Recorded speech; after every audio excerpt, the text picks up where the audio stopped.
11 विनोद sports गावठाण team. तू लाख हिफाजत कर ले, तू लाख करे रखवाली, उड़ जाएगा एक दिन पंछी, रहेगा पिंजरा खाली। ठाकूर हा फलंदाज सिंगल धावल्या, सिंगलने मात्र धावसंख्या पुढे सरसावते। आपण पाहतो धावफलकात धावा लागल्या गेल्या त्या म्हणजे 1 बाद 12। तुम्ही पाहता या ठिकाणी 73 धावांचा पाठलाग करत असताना विनोद स्पोर्ट्स गावठाण संघ अजूनही 61 धावा कराव्या लागतील येणाऱ्या काही चेंडूमध्ये। विनोद स्पोर्ट्स गावठाण टीमला तर एका बाजूने मात्र अति चांगली गोलंदाजी। मयूरच्या माध्यमातून मोठा फटका, यावेळेस मात्र बॅटच्या मधोमध तो चेंडू ट्रॅव्हल करेल। या ठिकाणी मिड विकेट आणि लॉंग ऑनच्या मधून चेंडू जातोय सीमा पार, 6 धाब्यासाठी दणदणीत षटकार।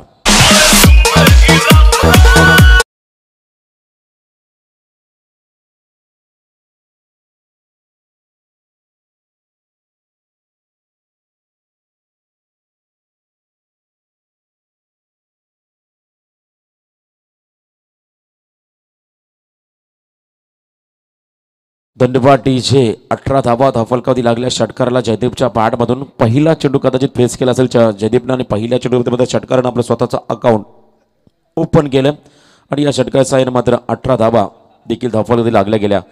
73 धावांचा पाठलाग करायचा। मागच्या इनिंग्समध्ये आपण पाहिलं तर शेवटच्या 2 षटकामध्ये ज्या पद्धतीने उल्लेख केला आदर्श पनवेल या संघाकडून जे खेळाडू सलामीला येत असत ऋषी नाईक त्यानंतर विशाल जेतेकर, त्या खेळाडूने मात्र पूर्णपणे चांगली फलंदाजी केली होती। हा चेंडू फुलर लेन्स यावेळेस मात्र गुडघा टेकला होता। अप्रतिम डिलिव्हरी पण तो ऑफस्टिकच्या अतिशय बाहेर होता। पंचांचा सिग्नल तर इट्स अ वाईट बॉल। अवांतर धाव मिळेल ती म्हणजे विनोद स्पोर्ट्स गावठाण टीमला। या अवांतर धावेने संघ थोडासा पुढे सरसावतो। संघाची एकूण धावसंख्या धावफलकावधी पाहायला मिळेल ती म्हणजे 1 बाद 19 ही धावसंख्या आपण पाहतो धावफलकावधी लागली गेल्यात। मयूर बागमाई राईट मोर द विकेट। जयदीपसाठी पुन्हा एकदा चेंडू लॉफ केलाय। डीप एक्स्ट्रा कव्हर मधून चेंडू जातोय गोळीच्या वेगाने, 1 बाउन्स ओव्हर द रोप, सीमा पार चौकार। बंबात जाळ झालाच पाहिजे।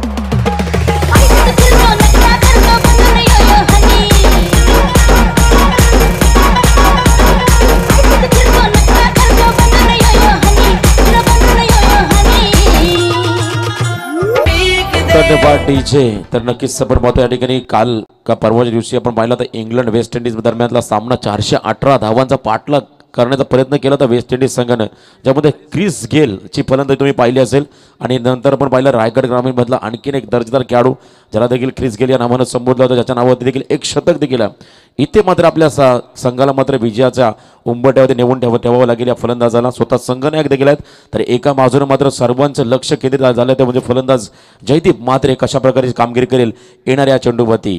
कल्पेश ठाकूर हा चेंडू पुन्हा एकदा बिग हिट केलाय, ताकदीचा वापर करतोय आणि या स्पर्धेमधला गगनचुंबी षटकार येतोय जयदीपच्या बॅटमधून।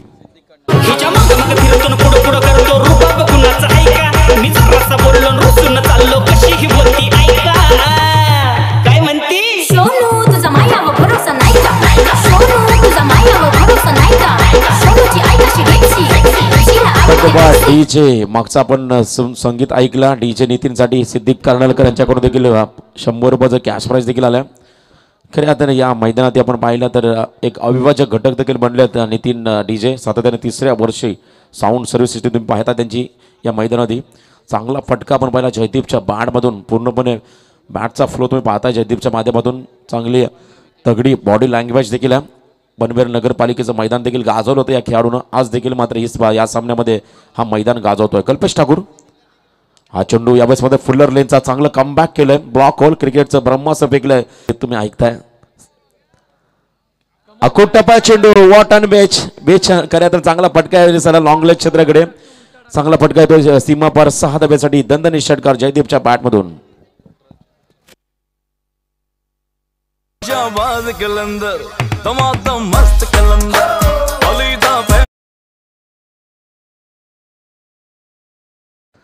तर सन्माननीय पवन पटेल यांना विनंती करतोय, जनरल मॅनेजर हॉटेल पल्लवी अभिदा कलंबोली चंबरली गावच्या पवनजी पटेल साहेबांना विनंती असेल आपण मंचावरती याचा पुन्हा एकदा जर थोडंसं देखील दबाव प्रेशर देखील दबावामध्ये पाहिलं असेल। अंगद पाटीलला जेव्हा दुबई कतारमध्ये खेळण्यासाठी तेव्हा मात्र वारंवार ओव्हर स्टेपचे चेंडू भीमर चेंडू फेकताना आपण अंगद पाटीलला देखील पाहिलं होतं। तर आज मात्र चांगली कामगिरी होत असताना आपल्या टीमसाठी राईट मोर द विकेट। चांगला फटका पुन्हा एकदा डीप एक्स्ट्रा कव्हरमध्ये चेंडू ट्रॅव्हल करतोय, सीमा पार चौकार। पण पिणारा म्हणतो आहे एकदम स्ट्रॉंग, पण ही थोडी लाईट आहे. अरे रेश्मा माझ्यावर चिडू नको, आज हा सामना वन साईट आहे.